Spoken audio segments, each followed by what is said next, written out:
নমস্কার। এখানে ডিসেম্বর মাস পড়ে গেছে, বড়দিন এগিয়ে আসছে, তাই অনেকেই তাদের বাড়ি দেওয়ালে টুনি লাগাচ্ছে। তাই ভাবলাম আজকে এই টুনি আর টুনির মা এদেরকে নিয়ে একটা এক্সপেরিমেন্ট করে আপনাদের দেখাই। খুব মজার এক্সপেরিমেন্ট, সবাই খুব মজা পাবেন।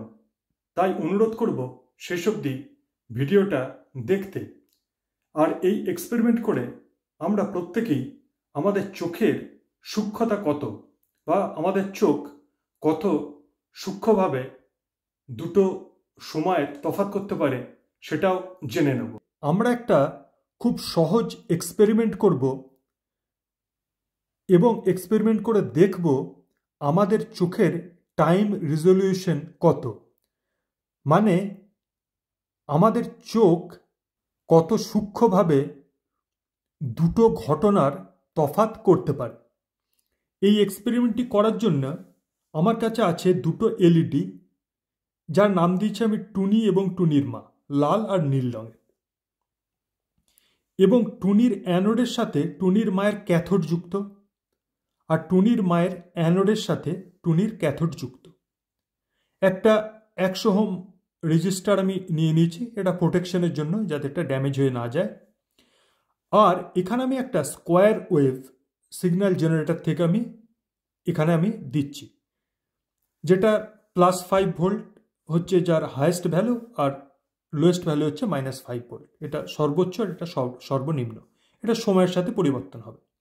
তার মানে কখনো এই এলইডির এই প্রান্তটা হবে প্লাস ভোল্টে, আবার কিছু সময় পরে হবে মাইনাস ভোল্টে।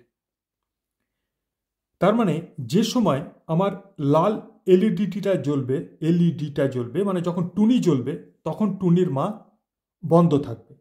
আবার যখন টুনির মা জ্বলবে তখন টুনি বন্ধ থাকবে। এবার আমি যখন এর ফ্রিকোয়েন্সি বাড়াবো, আমি শুরু করব 1 হার্জ ফ্রিকোয়েন্সি দিয়ে। এরপরে যখন আমি এর ফ্রিকোয়েন্সি বাড়াতে থাকবো, ক্রমশ বাড়াতে থাকবো, 1 হার্জ 2 হার্জ এরকম করে বাড়াতে থাকবো, 50 হার্জ অবধি আমি যাব। তো যত বাড়াতে থাকবো দেখব এই অফ অন হওয়াটা তত দ্রুত হতে থাকবে। এবং একটা সময় পরে এই ফ্রিকোয়েন্সি বাড়াতে বাড়াতে একটা সময় পরে আমরা দেখব যে আমরা তফাৎ করতে পারছি না যে কোনটা অফ আছে আর কোনটা অন আছে। তাহলে যে ফ্রিকোয়েন্সির উপরে গেলে আমরা আর তফাৎ করতে পারবো না যে কখন টুনি জ্বলছে আর কখন টুনির মা জ্বলছে, সেই সময়টাকে আমরা বলতে পারি আমাদের চোখের টাইম রেজলিউশন। আমার ক্ষেত্রে এই সংখ্যাটা আমি পেয়েছি 3 হার্জের মতো।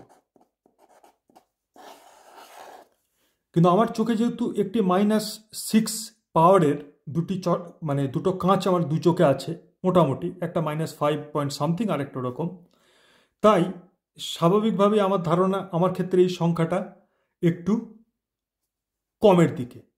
আপনাদের যাদের চোখ আরও ভালো তারা হয়তো এই সংখ্যাটা 5 হার্জ, 6 হার্জ, 7 হার্জ এরকম কিছু হয়তো পাবেন।